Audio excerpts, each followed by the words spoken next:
muy alegres, muy contentos porque el Señor nos ha redimido. Por eso podemos estar en este lugar para adorarle, para exaltarle, para edificar nuestras vidas alrededor de su palabra, para vivir para Él. Amén. Quisiera orar en este momento. Padre, te damos gracias por Jesucristo. Gracias porque en la cruz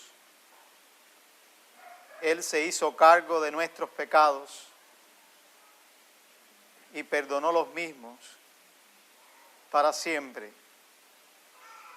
Gracias porque por medio de su sacrificio, por medio de su resurrección, nos ha dado una esperanza eterna, ciertísima, para vivir de este momento hasta la eternidad, agarrados, aferrados a ella, disfrutando en todo tiempo de ella. Señor, ahora nos disponemos a escuchar tu palabra y suplicamos que tu Espíritu Santo, que mora en nuestras vidas, en aquellos que tú has redimido, use tu palabra para transformar nuestros caracteres, para hacernos más como Cristo. En Jesús. Amén. Me gustaría comenzar con una pregunta en esta mañana, que es la siguiente: ¿en qué está poniendo atención su iglesia en pleno siglo XXI? ¿Dónde está poniendo toda su mirada la iglesia en este tiempo? ¿A qué le está dedicando más tiempo? Creo que si algo es notorio para muchos, es que hay muchas iglesias en este mundo, en pleno siglo XXI, que están dedicados a muchas cosas menos a lo esencial, menos a aquellas centralidades que la palabra de Dios muestra y a las cuales la iglesia de Jesucristo debe estar total y completamente enfocada. Encontramos iglesias que solamente se proyectan o viven alrededor de programas. Todo lo que quieren hacer es actividades y mantener a la gente entretenida. Pudiéramos decir que muchas de ellas se han convertido en el escenario de lo que hoy conocemos como los grandes teatros. Y es triste. Es triste porque cuando miramos la palabra de Dios y buscamos específicamente por aquella iglesia del primer siglo que con todos sus defectos, con todas sus realidades, debemos decir, desastrosas en muchos momentos, no obstante fueron enseñadas, encaminadas, y a muchas se les elogia incluso, como nos recordaba el pastor Andy en el sermón pasado, su fe en el Señor, su centralidad en lo más esencial. Quizás tú estás preguntándote, bueno, ahora que comenzamos esta serie de Hechos de los Apóstoles, ¿para qué viene a coalición esa pregunta? ¿Para qué el pastor está trayendo esa pregunta a reflexión en nuestras mentes? Porque creo que cuando nosotros estemos recorriendo todo el libro de los Hechos, vamos a encontrar no solo la respuesta a esa pregunta, sino que vamos a poder contemplar a aquel que nos equipa para vivir la esencia de nuestra razón de ser como iglesia, Cristo Jesús. Nosotros sabemos que el libro de los Hechos fue escrito por Lucas, alguien que estuvo pues investigando y rumiando y haciendo toda una serie de diligencias para poder entregarle a Teófilo en el primer tratado cuestiones acerca de lo que Jesús hizo, cómo vivió, qué pasó, con el único propósito de que Teófilo pudiera aferrarse a la verdad del Evangelio, pudiera vivir esa verdad del Evangelio, pudiera vivir a Cristo todos los días de su vida. Ahora, en el texto de hoy que vamos a estar leyendo, quiero invitarles a buscar allí en el capítulo 1 de Hechos, versículos del 1 al 11, quisiéramos que estuviéramos reflexionando y teniendo en nuestra mente que vamos a ver cuál es la razón de ser de la iglesia, cuál es la misión de la iglesia en este mundo. ¿Para qué estamos aquí en este mundo? Quiero animarles a abrir Hechos capítulo 1, versículos del 1 al 11, estaremos leyendo la palabra de nuestro Dios. Dice así: en el primer relato, estimado Teófilo, escribí acerca de todo lo que Jesús comenzó a hacer y a enseñar hasta el día en que fue recibido arriba en el cielo, después de que por el Espíritu Santo Él había dado instrucciones a los apóstoles que había escogido. A estos también, después de su padecimiento, se presentó vivo con muchas pruebas convincentes, apareciéndoseles durante 40 días y hablándoles de los relacionados con el reino de Dios. Y reuniéndolos, les mandó que no salieran de Jerusalén, sino que esperaran la promesa del Padre, la cual les dijo: oyeron de mí, porque Juan bautizó con agua, pero ustedes serán bautizados con el Espíritu Santo dentro de pocos días.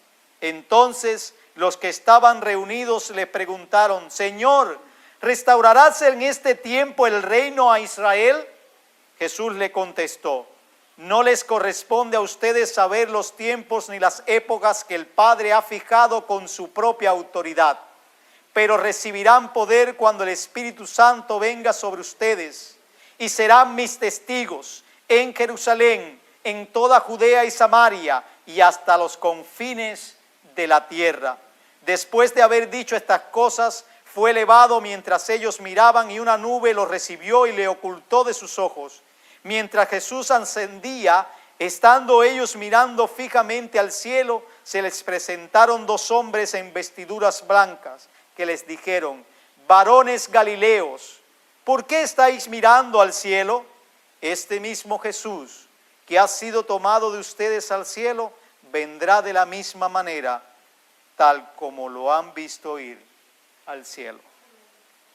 ¿Para qué estamos en este lugar? ¿Para qué vivimos en este mundo? Y creo que este texto nos ayuda a reflexionar en nuestra misión como iglesia en este mundo. Y nos llama a una verdad que tenemos que agarrar con todas nuestras fuerzas, que tenemos que vivir con todas nuestras energías, que es la siguiente: llamados a ser testigos de Jesucristo en el poder del Espíritu Santo sobre el fundamento de los apóstoles.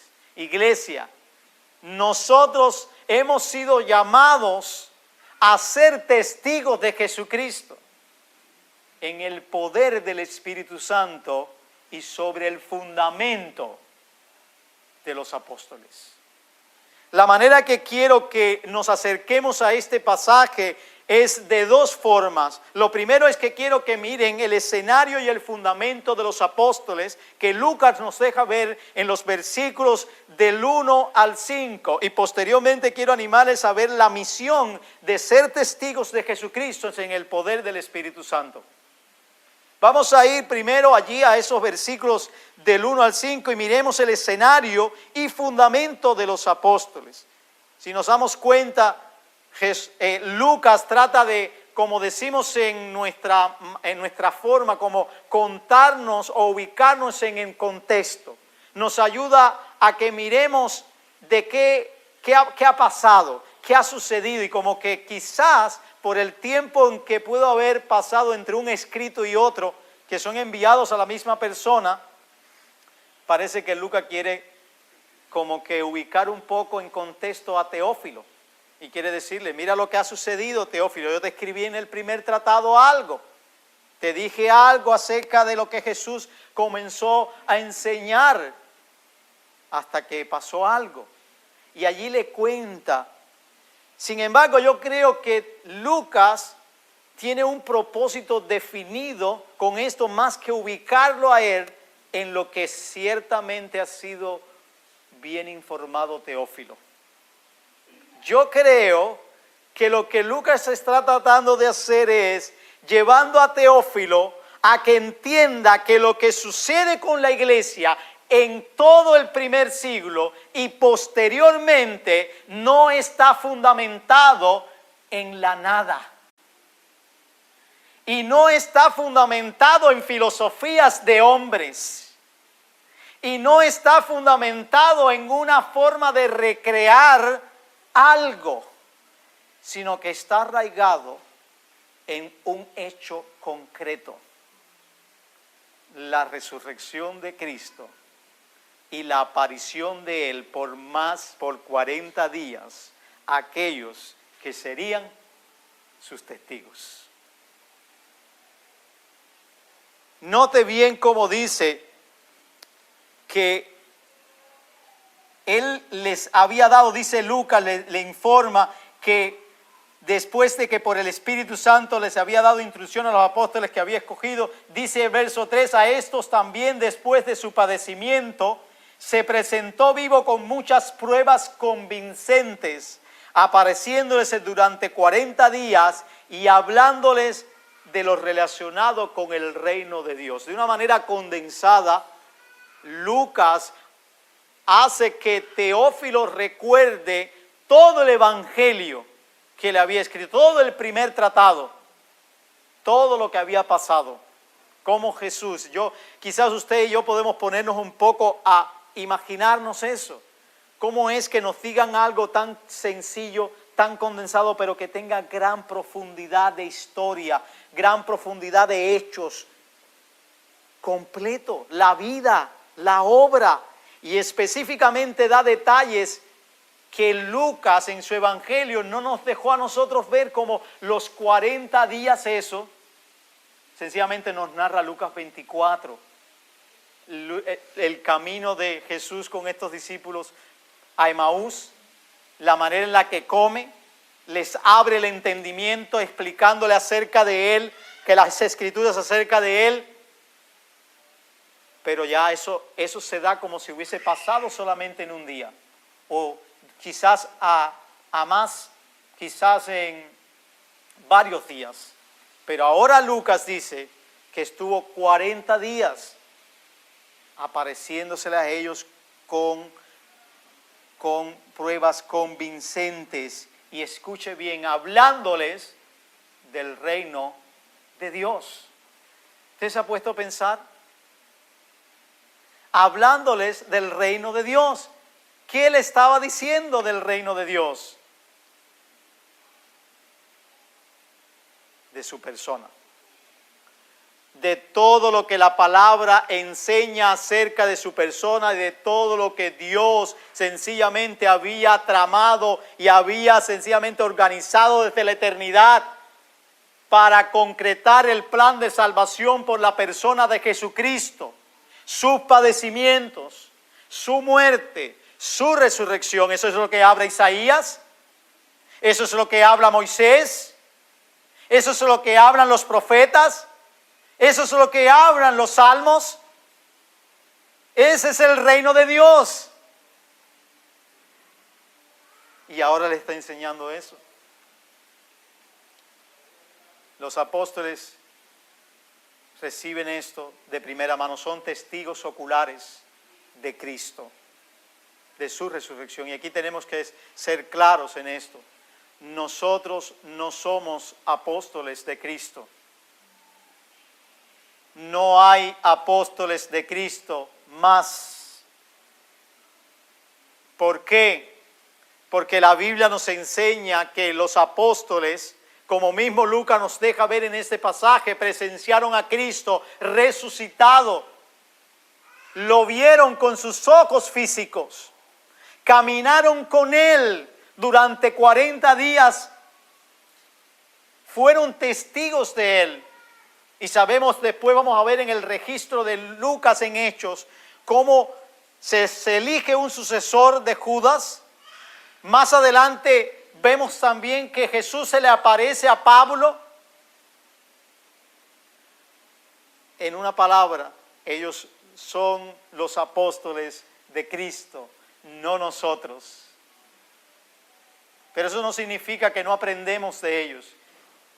Al contrario, todo lo que hoy tenemos, todo lo que la iglesia hoy fundamenta, su razón de ser para vivir, está arraigado en el fundamento de los apóstoles y profetas, como también nos deja ver el libro de los Hechos, como la iglesia vivió en el primer tiempo. Si usted va al capítulo 2, puede leerlo, va a encontrar, y más adelante en el capítulo 4, después de Pentecostés, va a encontrar a la iglesia en un perseverar en la doctrina de los apóstoles.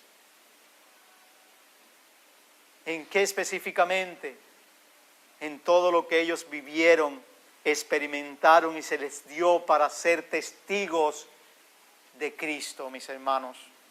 En ese sentido, nosotros ahora basamos también toda nuestra razón en ese testimonio de ellos, no en el testimonio de ningún otro que se dice ser apóstol hoy de Jesucristo, pero que es una estafa. Tenemos un contenido que hablar. Me llama la atención cómo Lucas dice que Jesús les habló a ellos del reino de Dios, y eso fue lo que ellos hicieron posteriormente. Y vamos a ver en breve lo que implica ser testigos de Cristo. Pero ellos hablaron el reino de Dios en todo tiempo. Vemos eso en el libro de los Hechos. También lo vemos en las cartas. Hablaron acerca de ese reino de Dios que ellos también recibieron de Jesucristo. A mí me preocupa muchas veces que mi conversación no es acerca del reino de Dios. Me preocupa que siendo un testigo de Cristo sobre el fundamento de los apóstoles, hable más de pelota que de Cristo, de su reino. Me preocupa que la iglesia de hoy hable más de sus programas, hable más de sus actividades, hable más de su organización, de cómo hacer esto y cómo hacer aquello y qué vamos a hacer, y no hable del reino de Dios. Hermanos,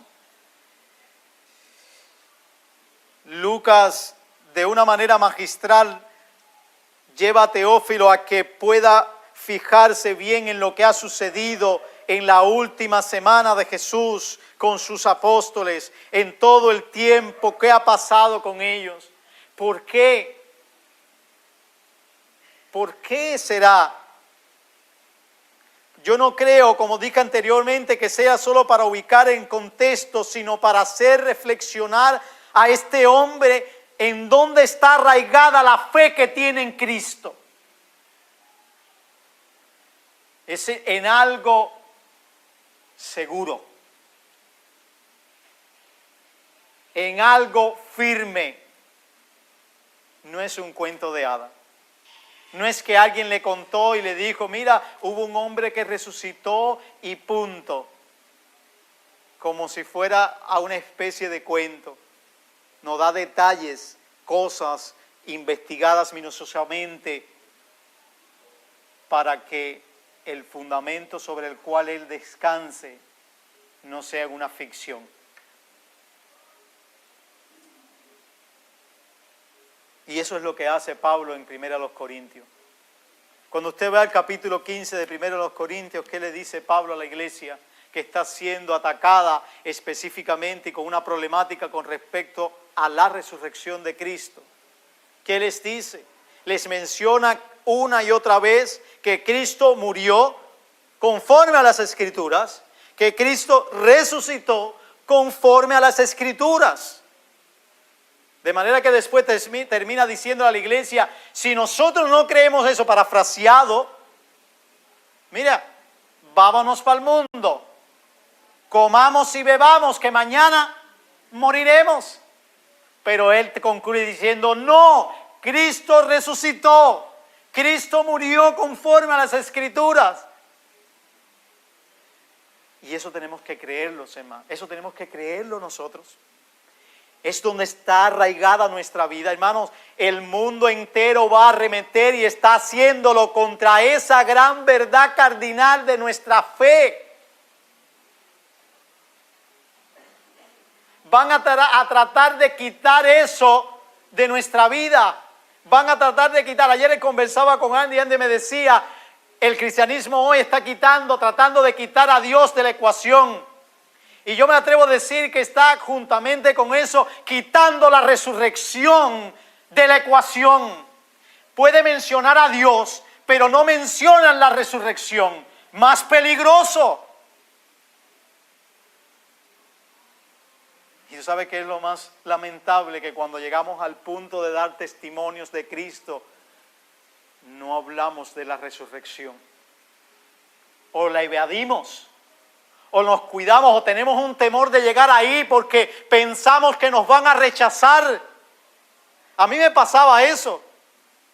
Misionero en San Luis por más de 6 años y predicando el Evangelio, o lo que a mí me parecía que era el Evangelio, y cuando llegaba al punto de la resurrección, yo no quería llegar nunca ahí, porque yo quería ser polite, quería ser amable, quería ganar a la gente, pero no quería llegar a ese punto, porque yo sabía que ese punto, ¿qué hacía?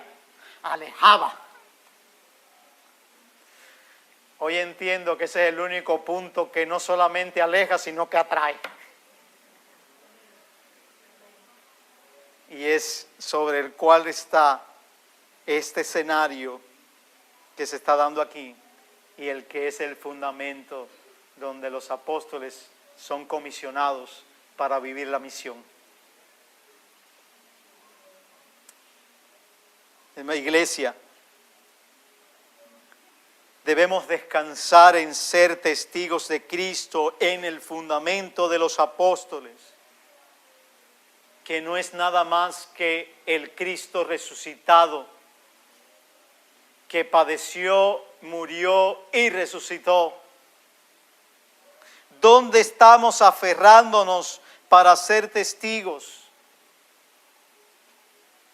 El pasaje también nos dice que, nuevamente conectándolo él con Lucas 24, específicamente acerca de qué debían ellos hacer ahora y debían esperar, porque no solamente era el ser testigos oculares de Cristo, no solamente era poder haber caminado con Él por 40 días y haber experimentado su compañía, haber escuchado acerca del reino de Dios y haber disfrutado un poco con Él también.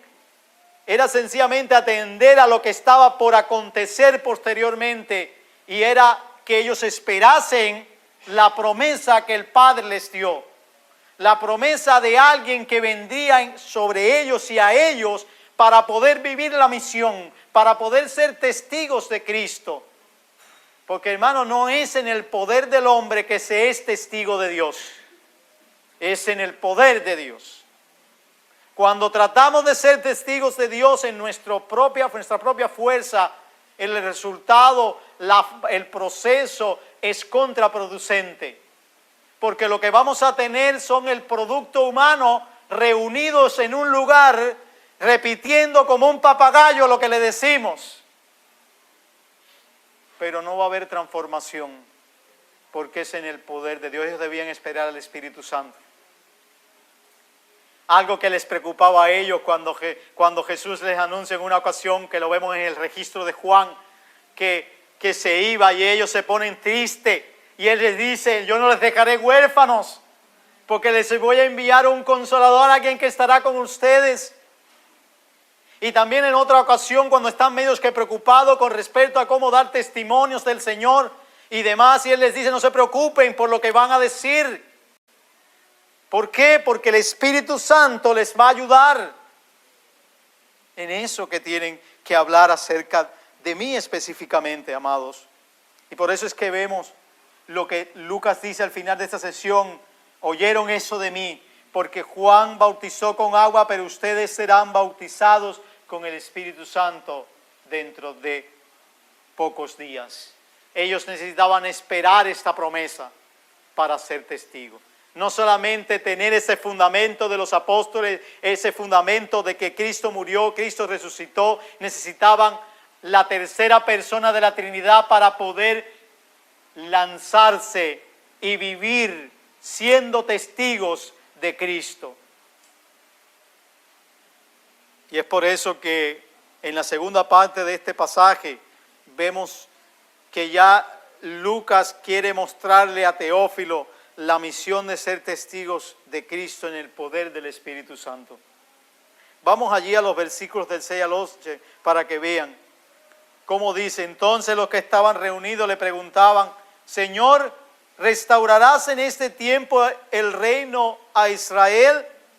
Cuando estaba meditando en este pasaje, específicamente en esta pregunta, y más generalmente en esta porción, me di cuenta que aquí en este pasaje hay dos preguntas, una al principio y otra al final. Y en el centro está la esencia de todo lo que Lucas quiere mostrarle a Teófilo. Y yo luchaba un poco con esa pregunta y yo decía, caramba, ¿por qué los discípulos están preocupados por esto? Si el reino de Dios que le explicó Jesús es acerca de su persona, es acerca de sus padecimientos, es acerca de su resurrección, es acerca de dar testimonios de Él todo el tiempo, ¿por qué hacen esta pregunta? ¿Acaso no habrán entendido? Me preguntaba. Y saben, yo me preguntaba, ¿qué pasó por sus mentes? Y yo empecé a pensar que muchas veces nosotros estamos preocupados por el cuándo específico y no por el qué de los asuntos. A veces le preguntamos a Dios el cuándo de manera específica. ¿Cuándo? ¿Cuándo? Pero no le preguntamos el qué. ¿Para qué? ¿Para qué me dices eso? ¿Qué quieres que yo haga? ¿A dónde quieres que yo vaya? Sencillamente nos preocupa tener todo controlado.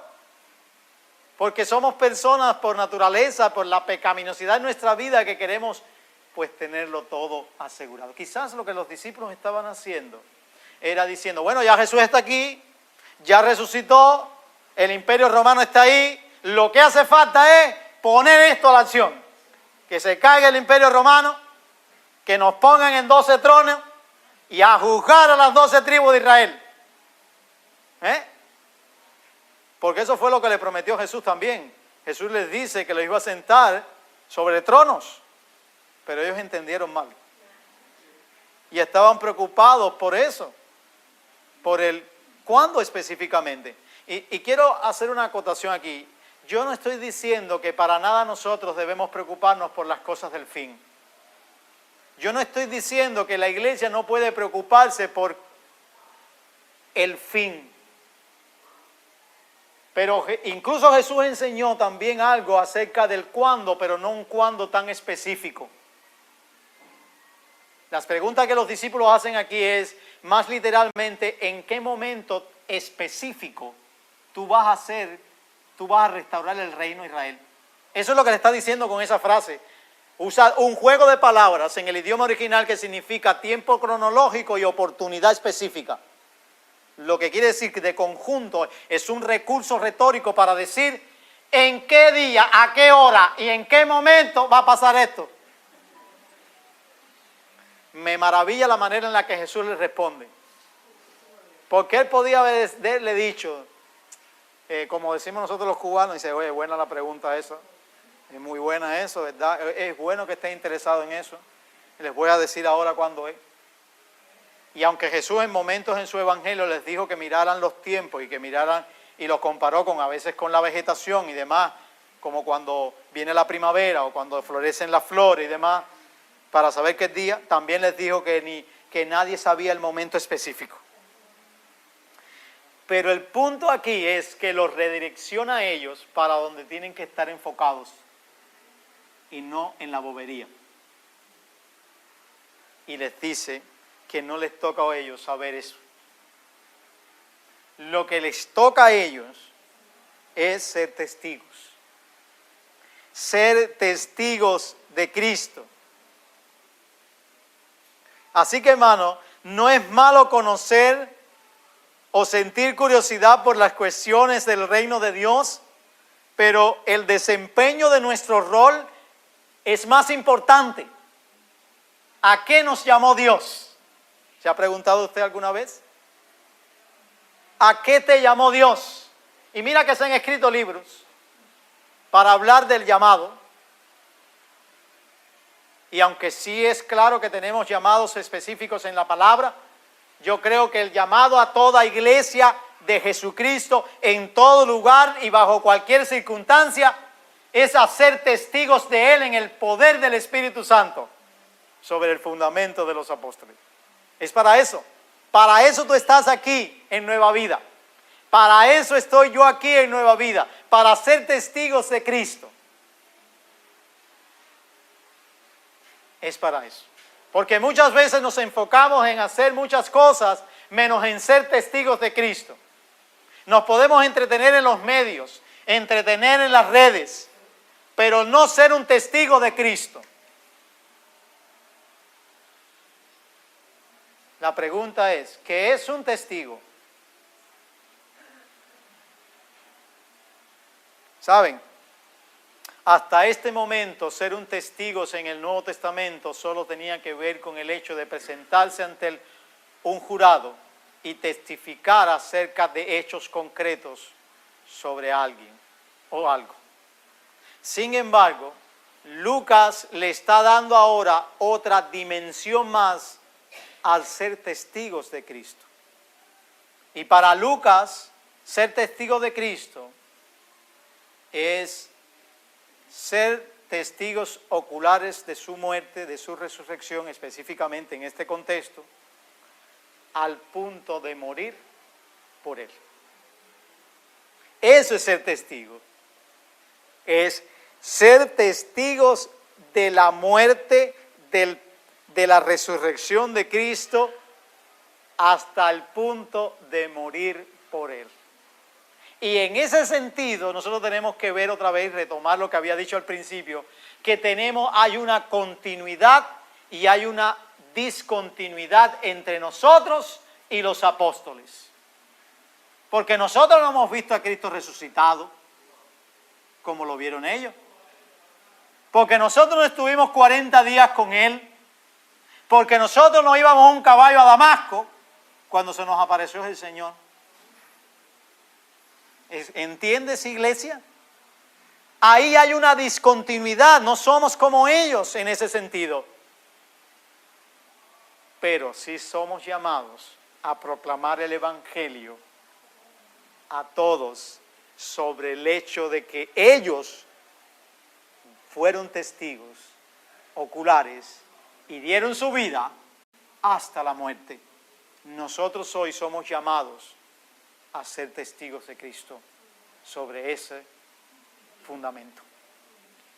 El libro de los Hechos, hermanos, da evidencia de eso.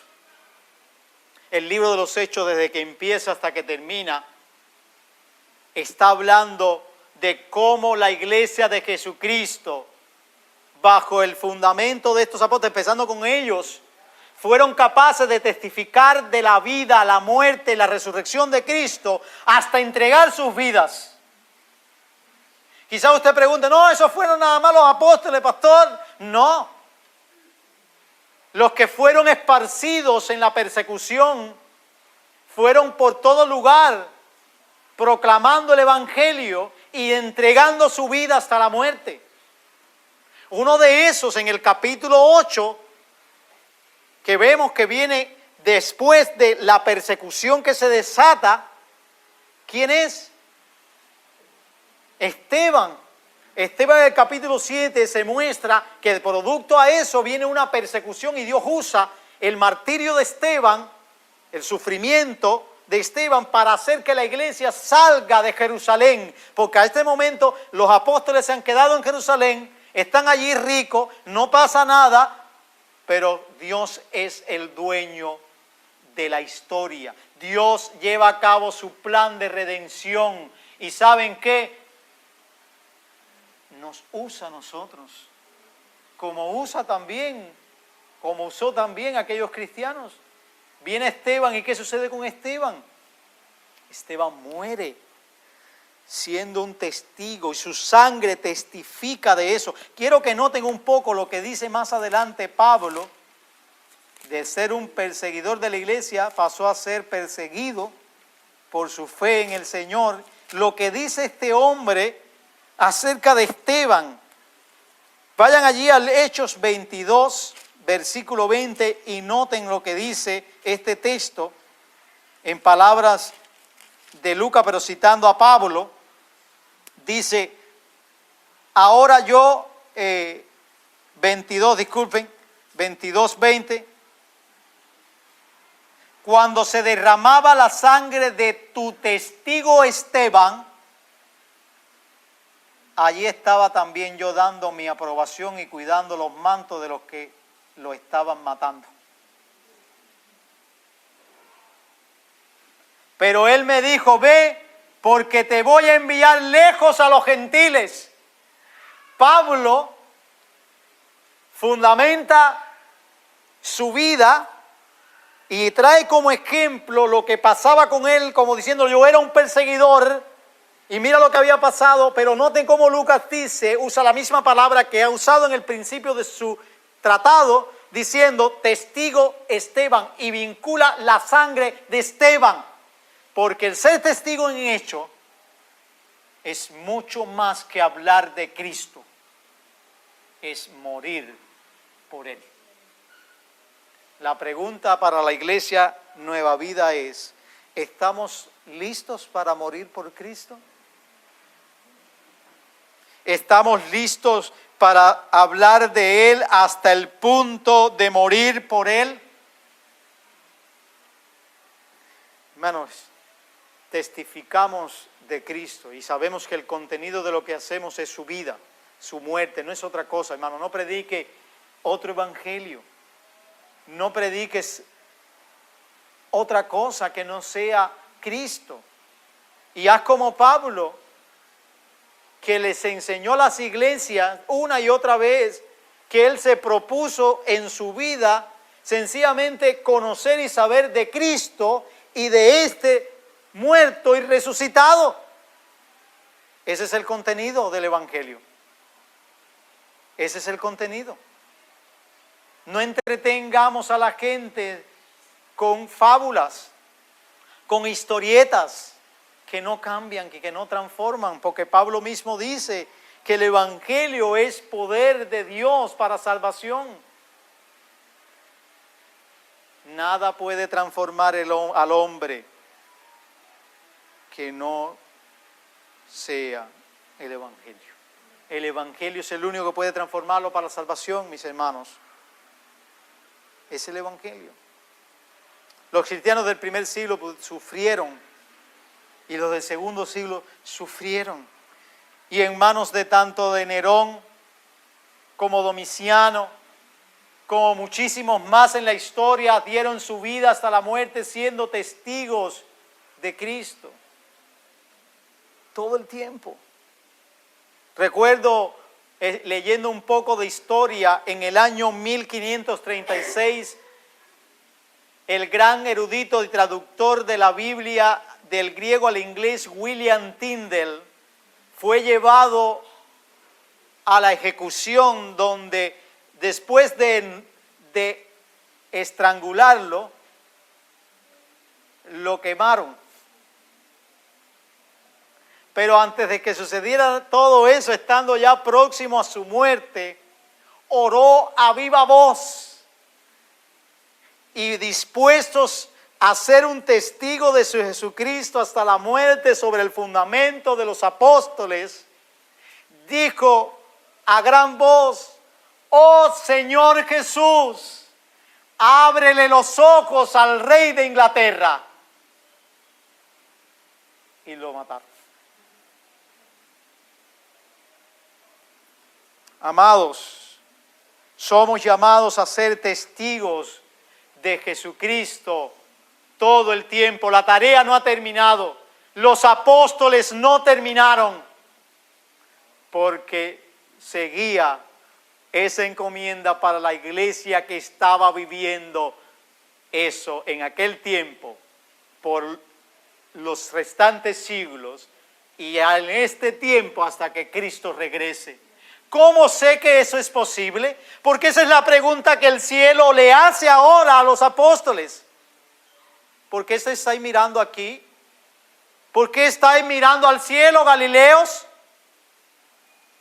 Y miren lo que les dice ese mismo Jesús, que fue tomado de vosotros al cielo, así regresará. ¿Qué tiene esto que ver con ser testigos de Cristo? No es solo que nuestra esperanza y nuestro fundamento está en que un día también Cristo regresará por nosotros, eso está ahí, pero es para que estemos a la viva y sepamos lo que tenemos que hacer en el aquí y en el ahora, mientras aguardando esa gran realidad del regreso de Cristo, vivimos como tenemos que vivir. ¿Y cómo es? Predicando el Evangelio a todos. Predicando el Evangelio hasta el punto de desgastar nuestras vidas. Y si es preciso, entregarla por Él. ¿Estás dispuesto a entregar tu vida por Él? ¿Estamos dispuestos a desgastar nuestra vida en este mundo por Él y no por un país ideal y no por un sueño ideal? Nosotros como creyentes no estamos llamados a la comodidad de este mundo.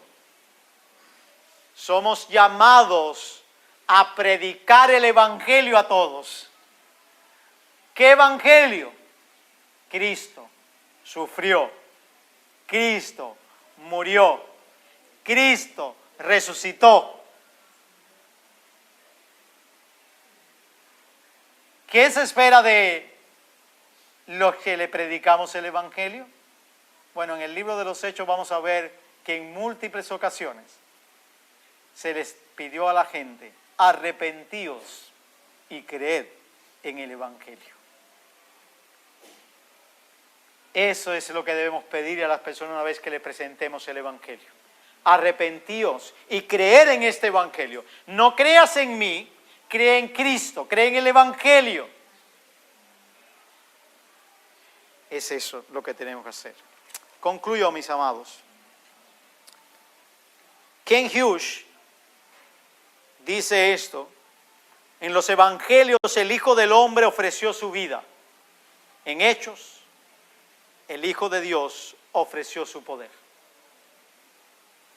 En los Evangelios vemos la semilla del cristianismo. En Hechos, el crecimiento de la iglesia. En los Evangelios encontramos que ellos nos hablan del Cristo crucificado y resucitado. En Hechos vemos que nos habla del Cristo ascendido y exaltados. En palabras de Glock, la historia de la iglesia estuvo, y digo yo, está bajo el inminente y inmediato control del Redentor exaltado. Ahora la iglesia vive con ese Redentor exaltado. Nosotros vivimos con Cristo y hoy tenemos la persona del Espíritu Santo que nos ha empoderado para proclamar el Evangelio a todos. Hermanos, recuerde que como iglesia somos llamados a ser testigos de Cristo. En nuestro poder, en nuestras habilidades, con nuestra perspicacia, en el poder del Espíritu Santo. Lo que significa en dependencia absoluta de Él. Lo que significa acorde a las palabras que Él ha inspirado. Lo que significa sobre el fundamento de los apóstoles. ¿Para qué? para que muchos crean y se arrepientan.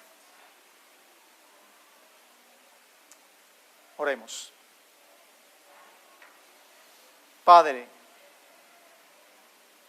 te damos gracias porque el llamado permanece. Señor, muévanos. Inquieta, Señor, nuestra comodidad en este mundo. Y haz que podamos, en el poder del Espíritu Santo, hablar a otros de Cristo. ¿Quién murió? ¿Quién resucitó? ¿Quién ascendió? ¿Quién aguarda en el cielo para el momento preciso venir por nosotros? Pero mientras tanto, Señor, ayúdanos a ser testigos tuyos. Ayúdanos a proclamar el Evangelio a todos.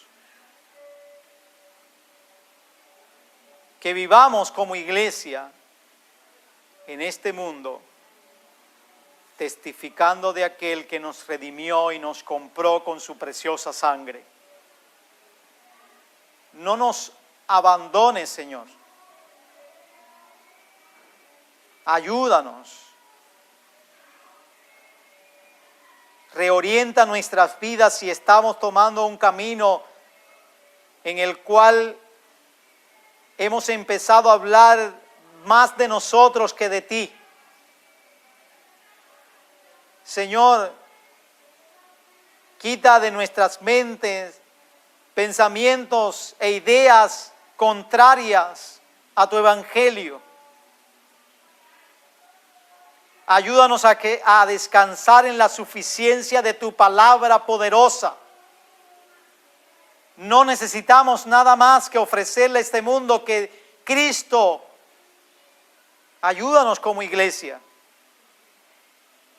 a ir por todo el mundo, a vivir en nuestra comunidad, a vivir en nuestro trabajo, como testigos de Cristo, en el poder del Espíritu Santo, arraigado en el fundamento de los apóstoles. En tu nombre oramos. Amén.